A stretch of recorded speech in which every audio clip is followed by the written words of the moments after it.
deserve you. You know, I loathe you. I love you. I love you.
Good evening, everyone, and thank you for braving the rain to come to this exciting program at the Clinton Center tonight. I am so very excited that tonight we will hear from Lissa Muscatine, who led the drafting of then First Lady Hillary Rodham Clinton's iconic speech to the 4th UN World Conference on Women in Beijing. This iconic speech, delivered in 1995, galvanized the movement for women's equality. The famous line, "Women's rights are human rights, once and for all," has resonated around the world for 20 years. We will learn more about the process of crafting the speech, the individuals who contributed to it, and its lasting impact. Which brings me to our current temporary exhibit, Women's Voices, Women's Votes, Women's Rights. How many people have seen the exhibit? Can you raise your hands? This is something that you must see.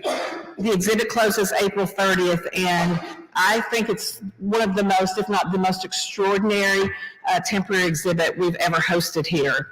It's a vibrant multimedia exhibition exploring the risks women and their allies took to win the vote, expand democracy, and elevate human rights over the past 2 centuries. You'll see that the speech in Beijing is featured prominently, and it serves as the exhibit's call to action. I'm going to say it again, and trust me, for the people that you all back me up that this exhibit is worth your time, you got to see it. So this evening's program is the latest installment of what we refer to as the Clinton Presidential Center Presents, and it is a partnership between the Clinton Foundation, the Clinton School of Public Service, and the University of Arkansas. What am I saying? This is written. It's the Clinton Foundation, the Clinton School of Public Service, and the Clinton Presidential Library. And tonight's program is also sponsored in part by the National Archives Foundation. So we're very grateful, Jay, to you for getting this grant, and to our friends in Washington, and to the foundation, the National Archives Foundation, who allowed us to produce this program. Before I talk a little bit more about Lissa, let me talk a little bit about, just briefly, I want to mention my great colleague, Dr. Jay Barth, who is not new anymore, but he's the director of the Clinton Library. I promised him as of January 1, he wasn't new anymore. So he's about to celebrate his 1-year anniversary. Very excited about that. And Dr. Dean Vicki Soto, the Dean of the Clinton School. If you haven't noticed, we are really doing a lot of things together. We all are very aligned in our mission. And this lecture series that we call the CPC Presents is one of the first things we did when both of them started here last year, is to combine all of our voices and our forces to present this lecture series jointly. And it's been a great success. So I want to thank Jay. Vicki couldn't be here tonight, but she has been such a great partner, and I'm just so pleased that we continue to do these things together. Now, let me talk a little bit about our fabulous speaker, a friend and former colleague for the White House. We were just kind of tripping down memory lane, talking about all kinds of gossipy things that I don't know if they're going to be in her new book. Maybe they will, maybe they won't. But her professional career has spanned journalism, politics, government, and business. Currently, she's the co-owner of Washington's premier independent bookstore, which I know many of you have been to, Politics and Prose. Previously, she served as the director of speechwriting for Secretary of State Hillary Rodham Clinton, senior advisor on Hillary Clinton's 2008 presidential campaign, presidential speechwriter and chief speechwriter to the First Lady, and co-collaborator on Hillary Clinton's White House memoir, Living History. And as I mentioned, she is currently working on a fabulous book to be published by Penguin Press entitled Hillary Land. And she just promised me, and I'm going to say it out loud because that's how I get things to happen here, that one of her very first stops on her book tour would be here in Little Rock at the Clinton Presidential Center. Again, very exciting. Our moderator tonight, obviously, is no stranger to most of you in this room, Dr. Mike Hemphill. Mike wears many, many hats at the Clinton Foundation. He serves as Director of Leadership Development. He is a professor at the Clinton School of Public Service. That's a new thing again for him this year. He did that, as you know, many years ago. Really excited that he is doing that. And he is the director of the Presidential Leadership Scholars Program, which I think is one of the finest programs that we run at the Clinton Foundation, and Mike has been the steward, the architect of that, and continues to steward that with our partners at the Bush Center in Dallas, the Bush Library in College Station, and the LBJ Foundation. So, and a terrific program. And just a quick housekeeping note, and I will do it too. Please remember to silence your cell phones and buckle your seatbelt. This is going to be an exciting conversation. I know we will want to hear every word. And again, Lissa, welcome. So excited to have you here.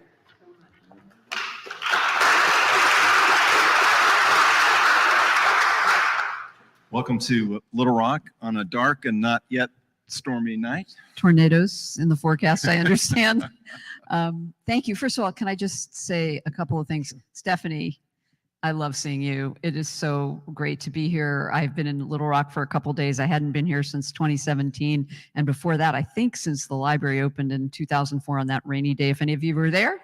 Yeah, it was a little bit of a rainy day. So, but thank you so much for having me. It's really an honor to be able to talk about that speech and to meet all of you and be able to be here. Jay, you've been amazing and such a support, your staff as well.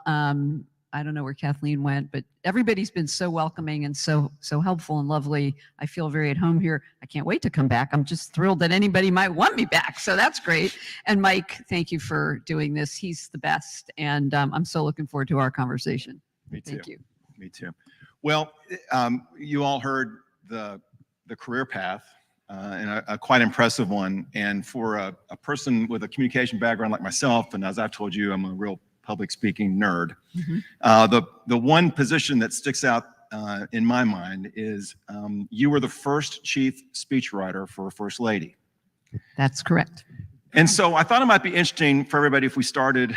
I'm always fascinated with the way people end up doing what they end up doing. And I'm going to take a wild guess and think when you graduated college, you probably weren't thinking one day I'm going to be the. So would you sort of talk about what led you to that particular role? My own cluelessness and naivete that made me think I could maybe be a speechwriter to begin with, let alone a White House speechwriter. But no, it's a good question. And if you remember back in the early 1990s, speechwriting wasn't really a profession. People kind of bounced in and out of it. Journalists did it, lawyers did it, policy people did it, but it wasn't something you did. You didn't, go to college and say, I'm going to go and be a speechwriter. People didn't do that then. And I was a journalist. I'd been a journalist for 15 years and I was a lifelong Democrat, and Bill Clinton got elected. And that suddenly felt like, oh my God, a Democrat. This could be the one time for the rest of my life if things don't go well. And I had always been interested in politics. I grew up in a very political family in California. And I thought to myself, if I'm ever going to try to do government, this is probably the time, because he may only be in for 4 years and who knows when the next Democrat is going to come in. So as I said, I was very naive. The one thing I did have going for me is I had spent 15 years as a journalist, so I had written a lot. And it turns out journalists have fairly translatable skills. At least some journalists take to it quite easily. So I found, and Stephanie, you probably were in the midst of all this, the name, and this is, a couple weeks before Bill Clinton was inaugurated in January of '93.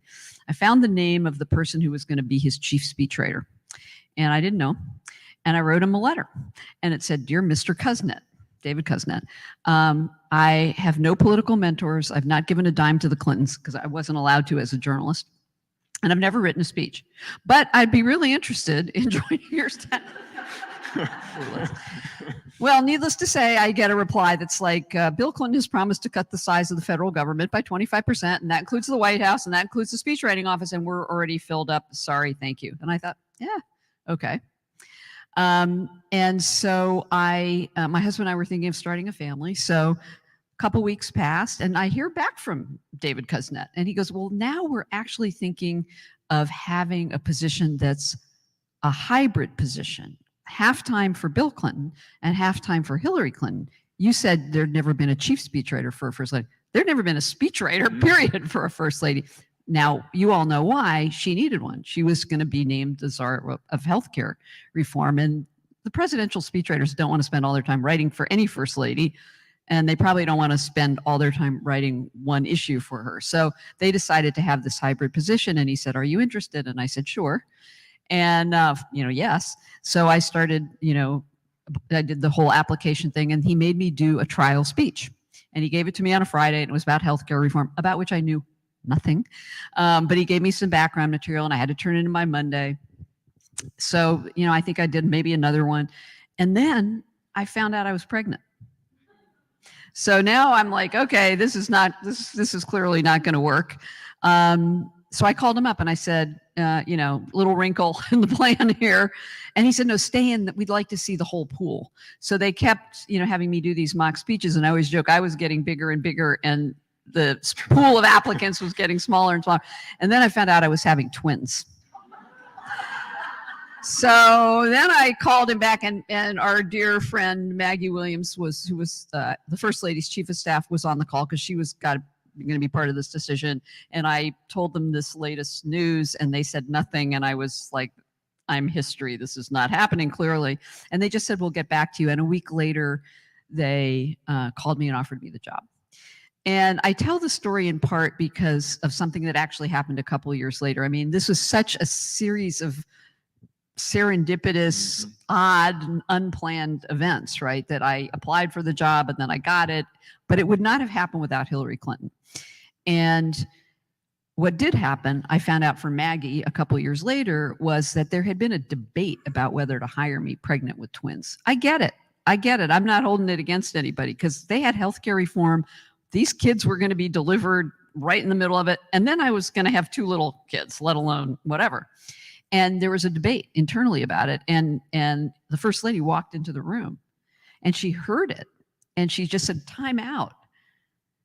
We are going to hire the person we think is best for this job. And I don't care if they have 1 kid or 10 kids. We're going to make it work. Because if we can't make it work in the White House, how can we possibly make it work and expect employers elsewhere to make it work? So if this is the person, hire this person and make it work. And they made it work so well that I didn't even know it till a couple of years. This had happened. But, fortunately, I did have some transferable skills and a very forgiving boss. But, I had no speech writing experience. Now you couldn't possibly join a staff unless you've done a lot of writing or you had some line in. But Bill Clinton hired Jeff Schessel, 27 years old, based on a book he wrote.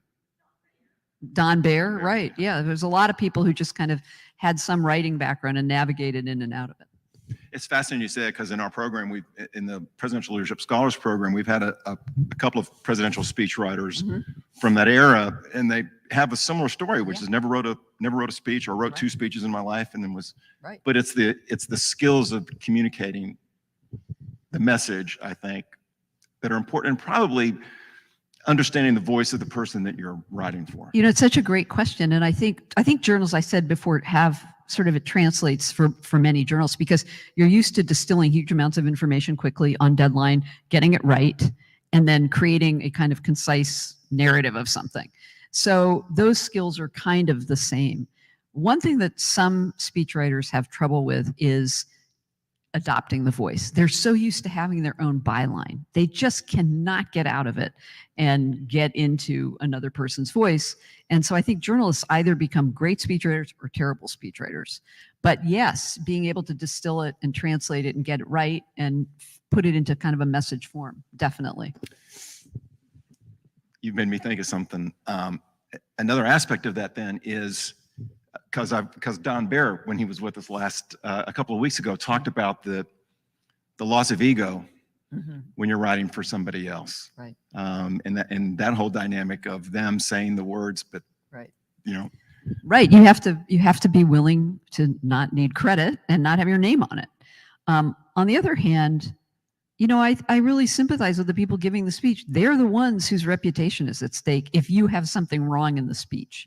You don't want to give Bill Clinton something wrong, or Hillary Clinton something wrong, or anybody something wrong.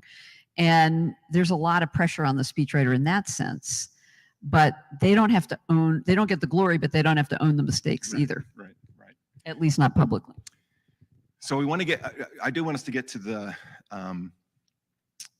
speech, but before we do this, I think this would be a good spot to stop for a second and just talk about the extraordinary way in which Secretary Clinton approached the role of First Lady. because I think it speaks into the dynamic of her decision to go and give that speech. Mm-hmm. But can you talk about the way she approached that role and what was so dramatically different about her approach? Absolutely. And I mean, this is really a lot of what this book is about. People think, oh, she tried to be a different kind of first lady and then it didn't work. So then she reverted back to being a traditional first lady. No, it's much, much more important than that, frankly. She, I would say there have been very influential first ladies. Let's be clear. Eleanor Roosevelt, Hillary used to joke, she'd never gone anywhere in the world that Eleanor Roosevelt hadn't already been, which was pretty true. And she had a huge impact on her husband's thinking on things. But her power, Mrs. Roosevelt's, was not formalized. She kind of did her own thing and she kind of had influence with her husband, but it wasn't a formalized power of a first lady. And other first ladies, Mrs. Johnson, Mrs. Ford, Mrs. Carter, Mrs. Nixon even, they did have influence in certain very narrow ways, but it was influence. But it was never formalized. It wasn't a kind of using of institutional power to advance an agenda or a cause or change a culture or anything like that. And Hillary Clinton was the first one who I think really consciously understood that and wanted to change and formalize the power of a first lady. And how did she do that? She got good real estate in the West Wing and in the old executive office building that first ladies never had a presence in. She was able to expand the traditional first lady staff by basically I was on the president's staff. I wasn't one of her staff people. I didn't take up a first lady slot, but she got me. She got me and a lot of people like me, basically reporting to her, even though we weren't technically on her staff. And so she kind of embedded this group of women, mostly women, throughout the White House and did what I would say is to create a kind of locus of female power in an institution that for 220 whatever years it was at that point had no female presence in any real decision-making capacity, in the formulation of policy, in the way that the place operated, in the general decision-making, appointments and everything else. And that was intentional. And as I've been working on my book, and I've talked to her a lot more about this, I'm realizing just how intentional it was. Did it all work? No. But it was very radical in the best sense of the word. She was really saying women should not have to stay in this narrow lane with no voice and no power, with their interests not being heard, their interests not being reflected in the agenda or in the budget or in the policies. And it wasn't that her husband she was able to do it because he agreed, thank goodness. He was a very progressive and prescient man when it came to, using the talents of women overall in his administration. And so that was a kind of a really good combination. And that was radically different from any previous first lady. She formalized the power of that position in a way that had not been done. So, and yes, it ties to Beijing because she wanted to give voice. She was all about giving voice to women and their issues and concerns and finding ways for women to be able to assert their power in support of a cause or an agenda that mattered. So we think about and I don't even know what the, traditional role of a first lady, and it wasn't an either or situation. I think it was a both and sort of, but as we think about now the context of moving in to going to the conference, Mm-hmm. and all of the sort of machinations behind the scenes about should she go, should she not go, a big part of leadership is the willingness to take risk. Yes. And as I hear you talk about the surroundings of that decision to go and give that speech, I think everybody would enjoy hearing exactly what that dynamic was like, so you could get a little bit of an understanding of what was at risk at that particular time. Yeah, no, thanks for that question, Mike. Going back again, we have to put ourselves back in that moment. And that moment was early 1995 when the idea first came up. The Democrats had just gotten killed in the midterm elections. Healthcare reform had just failed. Hillary Clinton was blamed for a lot of it unfairly. Did she make some mistakes? Yes, but she shouldered far more blame than she should have. But nonetheless, she was even even people in the West Wing were like, she's kind of radioactive. Could she just like go and hide someplace? Because we don't want her to mess around with things. Not Stephanie. No. She's part of Hillary land for sure. No, and not everybody. But I'm just saying there was, everybody was reeling from that election and from the failure of healthcare reform. So one of the strategies on the part of her team was to get her out of the country and do more globally. And she was really interested in doing it. So she had sort of started getting her feet wet in that in early 95. And then she was invited by the UN Secretary General to come and be the keynote speaker in Beijing. And the Chinese were hosting this. And remember, China was not China of today. This was a country just kind of emerging from, pretty dark ages. And for them, this was legitimizing them on the world stage. They get to host a UN conference. This is a big thing for China. And so it was very strange that in June of that year, the speech was going to be in September. The conference was going to be in September. It's a United Nations conference on women. They have these conferences every 5 years. And the Chinese arrested a dissident named Harry Wu, who was a Chinese-born emigre to the U.S. who had gone back in, and they said he was a spy. And all of a sudden, her plan to go was thrown into chaos because human rights people didn't want her to go and condone what the Chinese had done to this guy, Harry Wu, and Republicans in Congress were already aghast that she was going to, what they viewed as this radical feminist, crazy group of women meeting in Beijing who were going to burn bras and, proclaim their hatred of men and, the usual crazy stuff.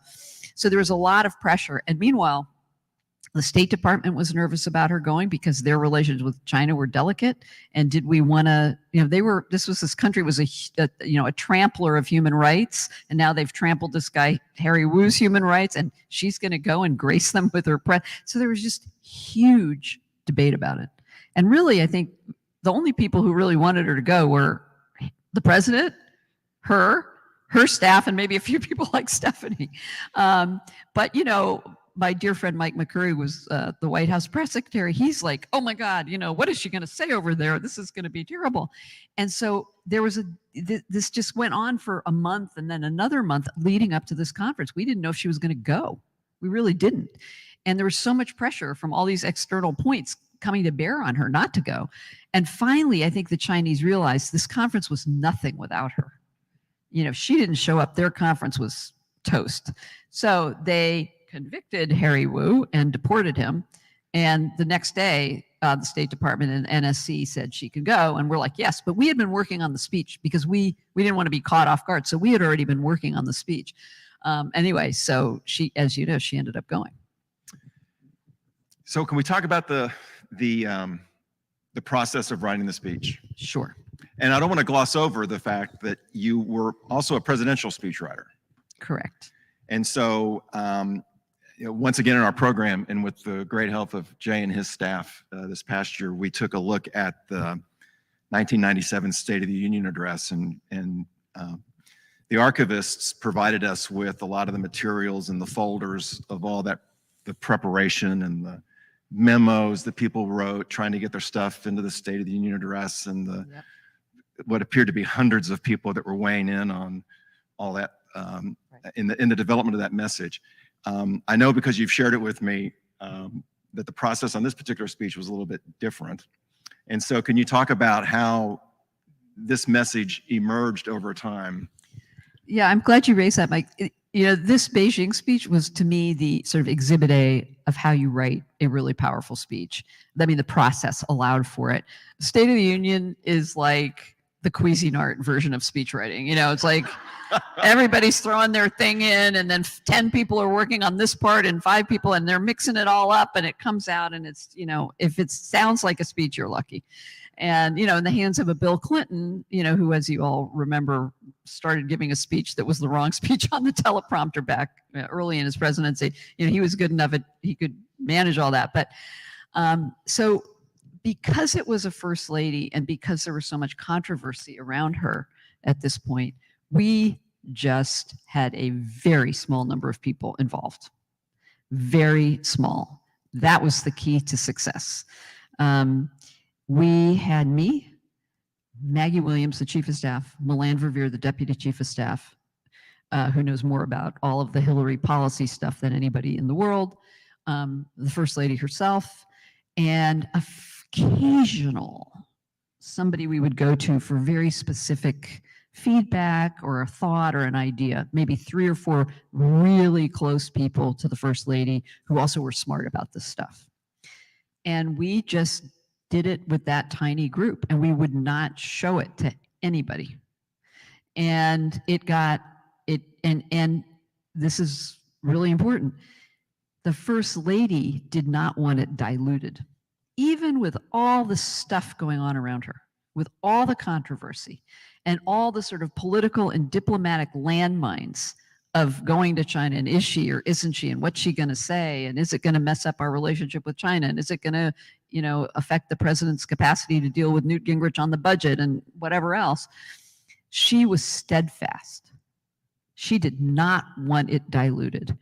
And so I was able to write it, and I had a huge amount of help from Maggie and Milan, with the strongest, kind of clearest, most unequivocal, unambiguous language. And she was determined to make this statement. And so we finished a couple drafts. I don't remember the exact, what draft we were on when Milan and I were going on the trip, and we had to meet the Clintons in Hawaii. They had been in Jackson Hole. So we flew out, and we were on the plane, and Milan was giving me little, you know, things to add here and there. And by the time we got to Hawaii, nobody else had seen the speech.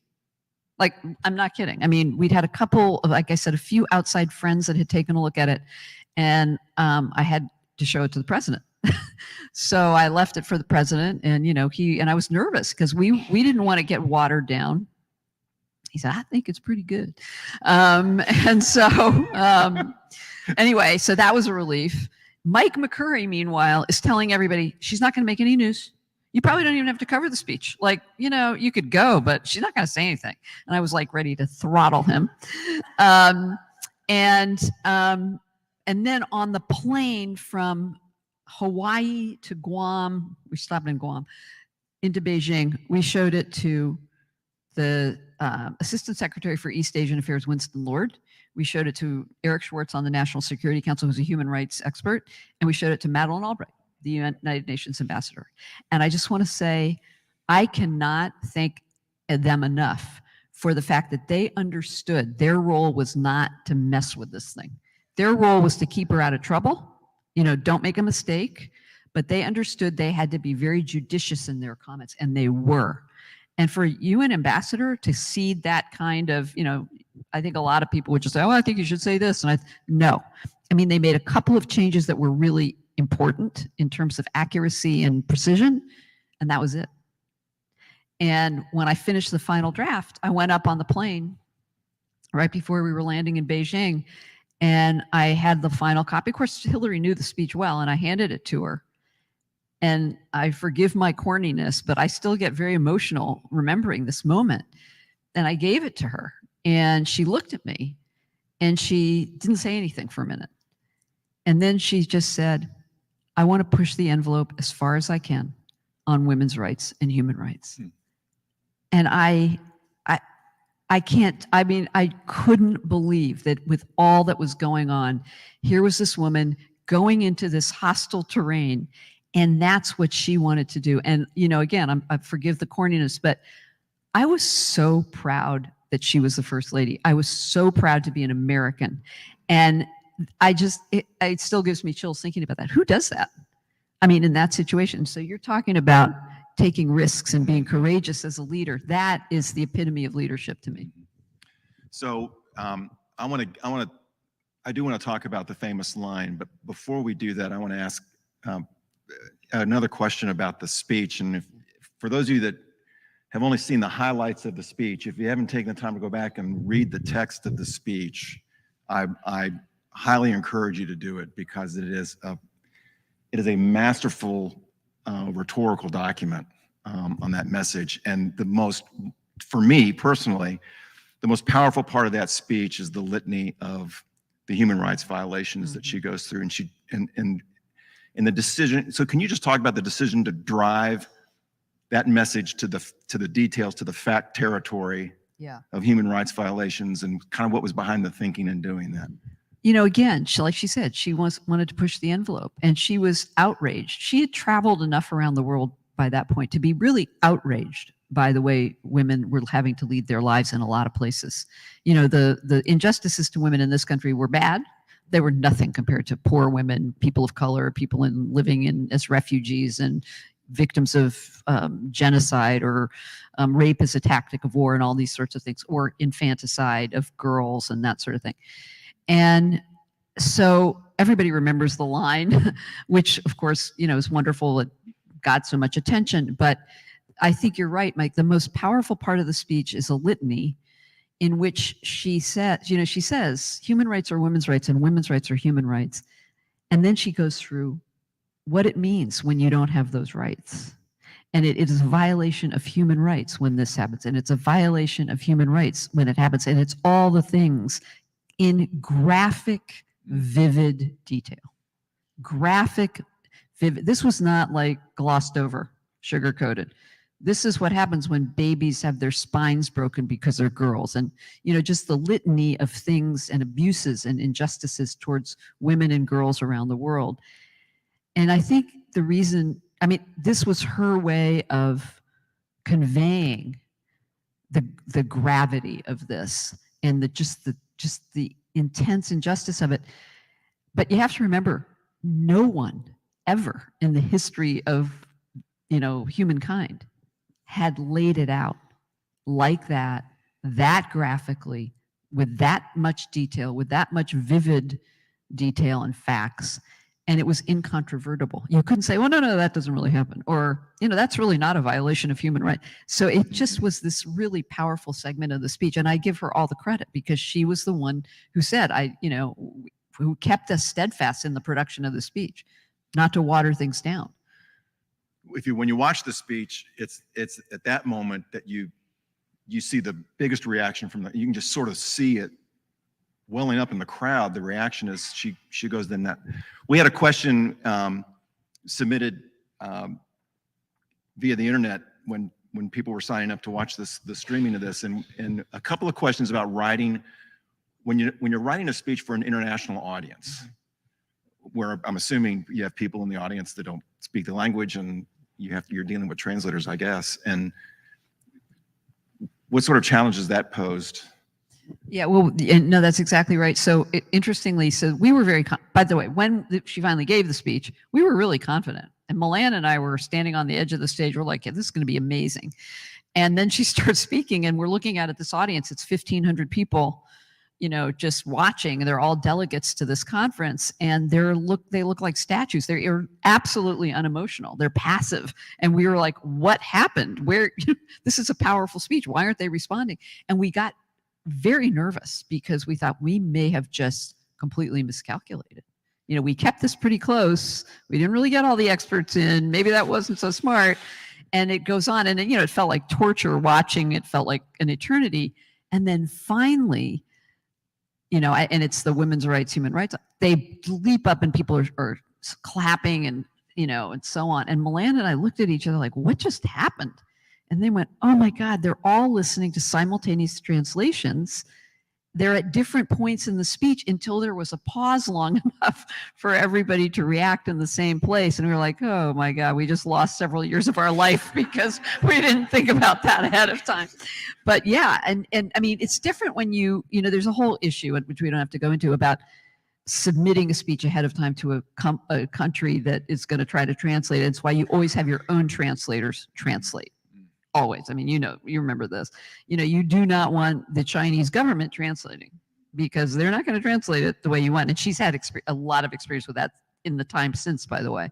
And they did black out her speech in the convention hall and in parts of China because they didn't like what she was saying, even though she never mentioned them by name, but it was obvious who she was talking about. We're going to have a little bit of, I've got one more question. We're going to have a little bit of time for questions from the group. So if you've got a question you'd like to ask Lissa, be thinking about it, okay? So I'm going to get to the line. Okay. And so I guess if they're making a movie of this, when that line is put into the text, everybody's thinking that's the line. That's the one everybody's going to remember. But is that Was that the way it was? I mean, when that line was in there, were you thinking that's going to be the memorable thing from this speech? No, we thought it was a good line. We thought it was a good line. I had no idea it was going to take on a life of its own for the next decades. I mean, that, Hillary goes around the world. Now people come up clutching the speech. Human rights are women's rights and women's rights are human rights. I mean, and the sad thing is, why did she even have to say that? Yeah. Because it was not obvious to people. It was not obvious to people. I'll tell you one funny thing about that, though, is that I wrote it, human rights are women's rights and women's rights are human rights. And if you're a speechwriter, you get especially a speech of this magnitude, you are very particular. You have thought about every single word. You don't want anything extra. You are crafting it. It's got to be perfect, etc. So that line was that line. She gets up there and she goes, human rights are women's rights and women's rights are human rights once and for all. And I'm like, what? That was not in the text. What did you just ruined my line. I cannot believe you did that. And I was just like, only a speechwriter, by the way, would react that way. And I was just aghast. I'm like, oh my God, I can't complain to her. But honestly, why did you mess with that line? That ended up being a pretty good line. Funny thing is, 20 years later, during there was a documentary being made about the speech, and there was a big NGO conference associated with this conference that the Chinese also were horrible to all these women NGO people who came. And the title of the movie was Once and for All. And I thought, what do I know? I clearly do not know anything. Well, I figured by now you'd be thinking, I wrote that. Yeah, right. I did not write that. Yeah, okay. I will admit Right. that I did not write that. But she obviously had better instincts than I did in the moment. So there you have it. It's also, I mean, we talk a lot about, it's not just the risk involved in leadership, but it's also staking the claim to your vision, and it's that, Yeah. and it's that sort of adding that on, is really not putting a stake in the ground, it's throwing the javelin out there. She is uncanny in her ability to read a mood of a room on the spot and change accordingly. I mean, I could tell you some more stories, which I won't right now because we don't have that much time. But I mean, I have seen her take where we had a perfectly crafted speech that was all ready to go, and she got in a room and somebody says something in the introduction, and then somebody does a little performance, and it suddenly changes, and she realizes there are people in the audience, throws it out right there on the spot, and just off the top of her head, and wows everybody. But you have to be willing to take that risk and Right. trust yourself. Right. But she has an uncanny ability to do that. That's great. Well, listen, we got just a little bit of time. Have we got any questions from anyone in the audience? You guys are very shy. Yeah, come on, really. Oh. We got one back here. And introduce yourself, please. Hi, Glenn Harrison. I'm actually with the Fulbright Association in Arkansas. I've got your speech. It was a fabulous speech. But in today's society, we look across the world, like in Afghanistan and many other countries, many of these aspirations we've not even come near. How, in your mind, both as a speechwriter and as an American, do we influence other societies in ways to make all these wonderful visions come true? Well, I wish I had the absolute certain answer to that, because it's such a vexing and pressing and urgent question that is not treated with urgency enough, and certainly not with the kind of resources. And I think what we've also seen is a backlash all over the world. There's been a backlash. Look at the Taliban in Afghanistan. I mean, a couple of years ago, women were going to college and they were being doctors and they were doing this and that, and girls were going to school. And now, it's gone backwards. And I think there are these cycles in history. I still would maintain that, this UN conference produced a platform for action. The United States government adopted a series of policies, as did countries around the world that agreed to the platform for action. That was pretty, we did much more, for example, on domestic violence as a result of that conference. And so, these are little things that you just slowly have to chip away at. Women in leadership positions. It's really important also to understand, Madeleine Albright and Hillary Clinton became close because of this Beijing speech. Madeleine was the head of the delegation. And they didn't really know each other before then. That alliance becomes unbelievably important throughout the rest of the Clinton presidency. And it's proof that when you have women in positions of power with access to the levers of power, with an understanding of the experiences of women, they can make things happen in a different way. So they altered the way, and when Hillary's Secretary of State, she did this too. Suddenly, Madeleine Albright insisted that every cable coming in from around the world had to consider the conditions for women, the experiences of women, policies related to women in the formulation of American foreign policy. That had never happened before. So these things, we've had more women leaders around the world. There are more women who have access to credit. There are more women who are fighting for their rights. It's just that the problem is so massive, and gender rights are very threatening to the status quo in a lot of countries that have power, where the people who have power don't want women to have power. It's a very unsatisfactory answer. I'm so sorry, but I wish I knew what the magic solution was. I think it's chipping away at it constantly and trying to make people aware and understand that women have to have a voice, and that women's experiences are unique to them and need to be reflected in the way we make decisions.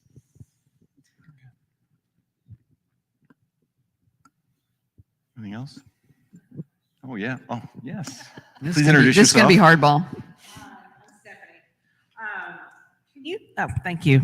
Can you talk a little bit about some of the other, whether it's unusual, or you talked a little bit about the center of power and how there were people embedded in the White House that worked on policy. Can you talk about some of the other things that were really transformative that Secretary Clinton, whether overtly or behind the scenes, sort of helped lead the way in shaping policy and sort of, thinking about things that get us to where we are today, because she was the one back then that was, like I said, either overtly or behind the scenes, making sure that these issues were being addressed. Thanks, Stephanie, for that question. First of all, let's remember she formalized the power of First Lady. Still didn't have a lot of power. I mean, she still didn't have a job description. She still didn't have a dedicated budget and that sort of stuff. So she did what women do. She figured out how to innovate and how to adapt and how to adjust, and have a team around her who could navigate the system and figure out, okay, we've got these people here, we're going to do it this way, and we're going to do this way. And often they didn't get credit. A lot of what happened in the White House that she instigated and her staff and her team executed, they didn't get credit for. That's also the story of women in a lot of places. But that's what she did. Women are creative and innovative, and they roll up their sleeves and they get the job done a lot of times without having the resources or the institutional power.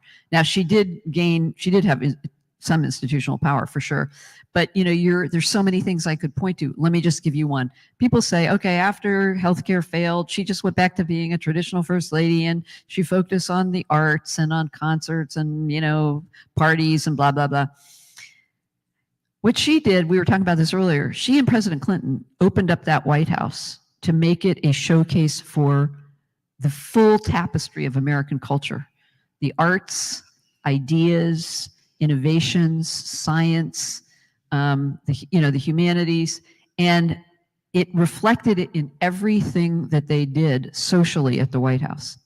And she really went into high gear later in the second term, because they knew that the story of America was being misappropriated by the right wing. They were taking over the narrative and using American values to not be tolerant and inclusive and celebrate diversity and celebrate the richness of our history and our culture. And so she became incredibly important in that. And again, people say, oh, she was just being a traditional first lady. She was actually being a very untraditional first lady. What's that? Oh yeah. Well, no, that's right. I mean, they were up against a lot of what we are now seeing today in full bloom. A backlash, and there's a backlash going on right now, and it's women. It's the most vulnerable in our community, and and when you said there was a backlash, first thing I thought it was Iran, because there's a backlash against the backlash in Iran. Yeah. And we're going to have to do something, and women are going to have to speak out.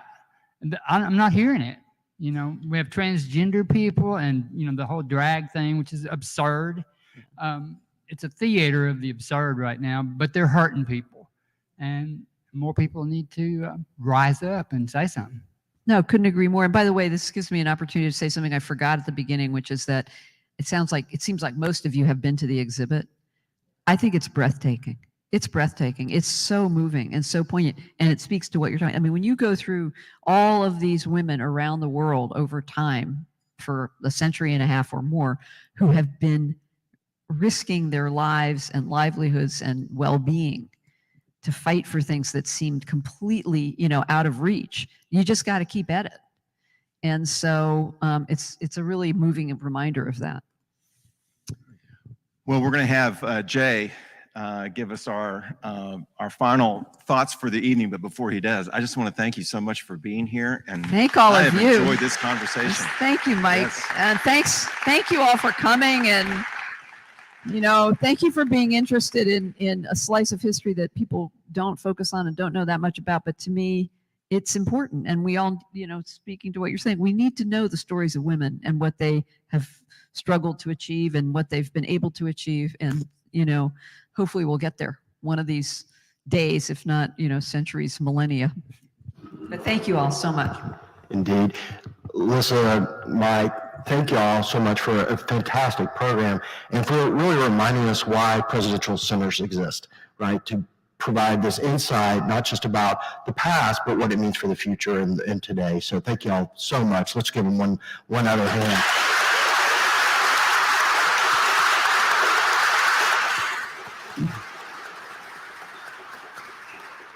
And as Stephanie said, I'm 2 weeks away from my first day at the Clinton Presidential Library. And, during that year, our staff and several of my colleagues are here, continue to do the important work of processing the documents. Chief Archivist Dana Simmons is here, and also unwrapping and discovering the tens of thousands of artifacts that exist. But we're also really beginning to focus on using those materials to help folks of all ages understand this moment in history, this period in history, but also how it attaches to their own ability to create change in the world. And so I think we have a couple of slides. One way in which we're doing this is increasingly using our digital platform to shine a light on some of the materials that we have in our collection. And a couple of the pieces really tie back to tonight's event. If you go to clintonlibrary.gov, this will provide you, let's go back one slide. If you go to clintonlibrary.gov, there is a digital library embedded in that. And so there's a tab for the digital library. It looks like this on the front page. And in it, we have a variety of materials that have been digitized as part of our collection, but we also have a variety of ways in which we are using those materials to help pull together the story of the Clinton presidency. A series of these are digital exhibits. And a good example is indeed the newest of those digital exhibits, which is on the Beijing speech. And so this is a permanent digital exhibit that tells the story, much of which we've heard tonight, but also links back to the documents that were really crucial, including a series of texts, a series of different drafts of the speech that are part of our collection. And what's important is that this is now available to folks of all ages. And indeed, our particular target audiences are high school students and college students. Because at the end of every digital exhibit are a series of curricular questions and exercises that our education specialist, Kathleen Pate, has helped put together to help teachers and students use these materials to really think about their own values in this period of history. We've also kicked off one new digital piece just for tonight. Is actually, it's just coming into light because we are creating what we are calling staff spotlights. And these are spotlights on the members of the staff in the Clinton administration. There were hundreds of them. It's going to take a while.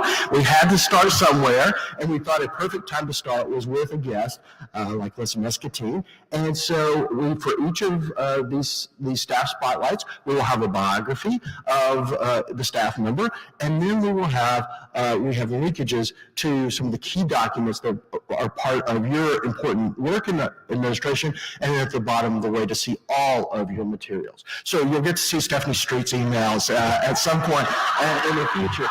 So we know that this is going to take a long time to build out, but we had to start somewhere. And Lissa, thank you for being our first staff spotlight with many more to come behind you. Thank you guys. And I just want to give a shout out to Dana, who I didn't see you over there with your mask on. I didn't recognize you, but amazing, amazing archivist, amazing archivist.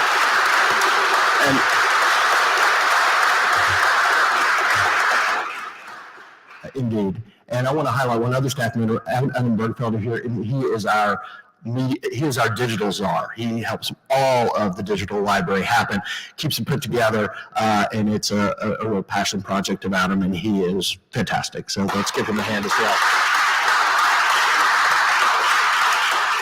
So please, when you go home, you want to spend a night looking back at the Clinton years, you will end up in a black hole of documents that will be a lot of fun. But please also spread the word to teachers in your life that these materials are available, because that's what really matters about how we continue to hand off this legacy to the next generation. Thank you all so much for being here tonight. Please be safe on your drive home, and we can't wait to see you back here at the Clinton Presidential Center. Thank you all.